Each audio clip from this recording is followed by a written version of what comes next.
Channel 1 are quite a rare breed of musicians in Dublin at the moment. Their sound consists of quite a filmic, melodic, electronic and techno sound, yet they transformed that to be part of a live group setting. Quite an interesting band. They previously released brilliant singles like These Roads and Rhythm on Purpose, and just now they've released their debut album Sound to Light, which they will be celebrating with an album release party in Button Factory for a free show on Friday. So ahead of the gig, Richie and Paul from the band will be joining me live here in studio. So stay tuned for Channel 1. They're up next following the Phantom News with Emer. And Channel 1 have finally released their debut album entitled Sound to Light, and they'll celebrate the release with a free album launch party this Friday at the Button Factory. And ahead of the show, Richie and Owen join me live in studio. How's it going, guys? Hi, how's it going? I'm pretty good. Thanks for joining me today. Now, I've got to talk to you a bit about your sound, because it's quite a mix of melodic, electronic, techno kind of sounds. So when it comes to actually recreating that live, how do you go about it? Well, normally what we do is we sort of write all the songs in rehearsal, so we sort of write the songs for live first. It's sort of a bit of a weird way of doing it. We write everything for live first, and then when we go to record it, then we sort of rearrange that in the studio again. So when we go back to live, it's already ready to be played live. That's where the basis of all the songs come from. Okay. Because we all write the songs of the four of us together in a room. Okay. I guess you're going to have to go about that way. I know the same with Codes. I guess there's a lot of layering and stuff going on in their music, and they're saying the same thing. You write it from a live aspect from first place. Yeah. And can you talk us through the recording of the album and what it was that you actually wanted to create with it?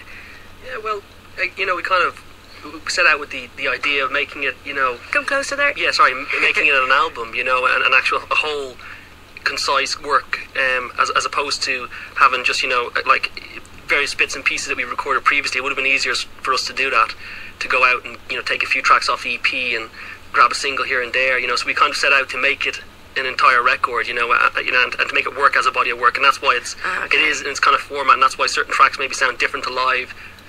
Because just to work in that environment, It does sound like a natural flow of a soundtrack or something. It's very filmic. Exactly. Yeah, I think as well, some people have probably said to us, like, you should have maybe put Accelerate Break, that single, or These Roads or something like that on the album, because they just liked it. But we sort of felt that we'd sort of covered that, and we were sort of into albums like the Cantino Sessions by Det in Vegas, or Screamadelica, or these type of albums that are sort of, there's just a body of work, you know what I mean? And the album is a statement in itself, and it's not really a best of the band to this point. Do you know what I mean? It's more like just we sort of cover all the sides of the band that we like ourselves. Okay, so you're kind of moving on in a different kind of direction and stepping up. Because I was going to ask you about that, because there were brilliant singles before, like These Roads, and obviously Paul had kind of featured vocals with Super Extra Bonus Party and Everything Flows. So why did you decide to leave out vocals and concentrate more on the instrument side of things? Well, we had many's a row over that. Oh, God, over the few months we were recording it. I think it was just a case of just lay all the tracks down that we were happy with and the flow together as an album, and then just sort of whittle away at them. It wasn't very much like let's leave vocals off or any big plan about it or anything like that. It was just basically, what works as a body of work. A couple of vocals, could be a couple of heavy tracks, a couple of ambient tracks, and that was sort of the vocals are kind of they're treated as an instrument as well with the record and stuff like that. So if there's no vocals on the track, it's because they're not suited for that. You know what I mean? So we won't just put them on because people want to hear vocals. You know what I mean? And Paul's very he's got a strong sense of identity with this, and I think that it's the exact same situation when we're trying to write the tracks. If there's not really, we don't push Paul to put vocals down on them. You know what I mean? And if there's a vocal comes for them, that's it, and that's the track. That's the way it works. So. Yeah, they're more a texture within the song. You know what I mean? Like a keyboard line could almost be as important. That's the way we would sort of see it, like. So treating the vocals equal to the instruments. Yeah. That made up the sound.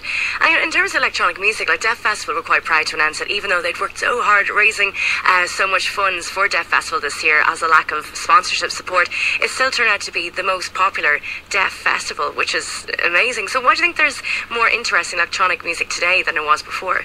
I'm not sure. Well, I think there was always, especially in Dublin, there was always, Deaf's been going for 8 years and stuff, so there was always a sort of a good underground sort of electronic and dance music scene. It was just maybe you just didn't get the numbers going into the event years ago, but we always went along to Deaf like for years, and like when we went 5 years ago to the thing in the Storehouse, and that was one of our sort of pivotal nights out that we sort of really got revved up about our band from that, you know what I mean? Because you could see how big you could do a sort of a dance event, so we were sort of always into it. So I think there was always a good scene. It is sad to hear that Def are finishing up this year, you know what I mean, because it was a really great thing every October. So Well, I think as well, synthesizers and experimentations become more mainstream as well. A lot of big bands and stuff are kind of actually incorporating, kind of unusual sounds, and maybe it's not quite as traditional as your four-piece band. And especially with the evolution of studio technology, anyone can do anything now they kind of can imagine. So that's true.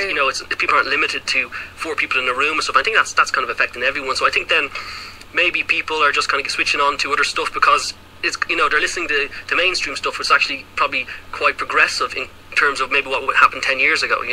I guess it's true when you look at kind of indie rock staple bands. I guess like Block Party, for instance, they moved on in a bit of a more electronic approach, and Kelly O'Cracky was finally saying that I made the album I finally wanted to make. And you see that a lot of bands, even with editors, I mean, it's so much more synthesized and industrial and electronic than their previous stuff before. So it seems people are going that way.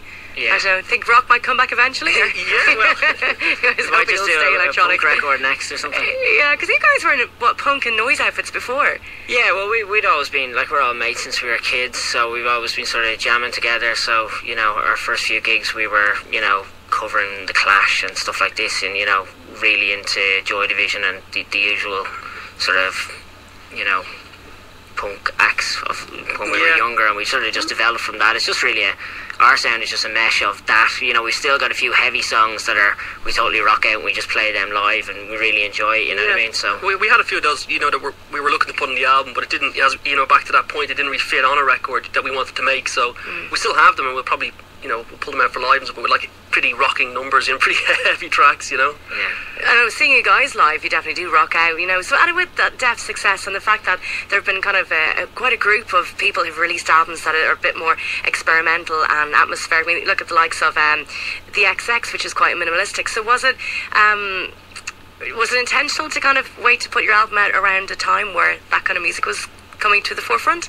Not at all, because I think our album is just insanely overdue at this stage. we probably missed about 5 scenes in the meantime that we could have latched on to.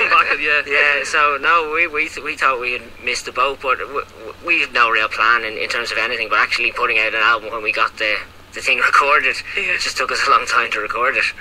Well, because we're doing everything ourselves, and we have our own studio, and we just do everything there. So it was just a case of when we got it right, we put it out, and these things take time. It takes time, and finally it's here, so congratulations. You're very delighted it's finally actually out here. Well, guys, so it's Richie and Owen from Channel 1. Thanks very much for popping in. Before you go, though, I know you've kindly given me 5 copies of the album to give away, so I've given you the embarrassing task of humming a few bars of a certain song. So for your chance to win a copy of Channel 1's Sound to Light, just identify this tune. Take it away.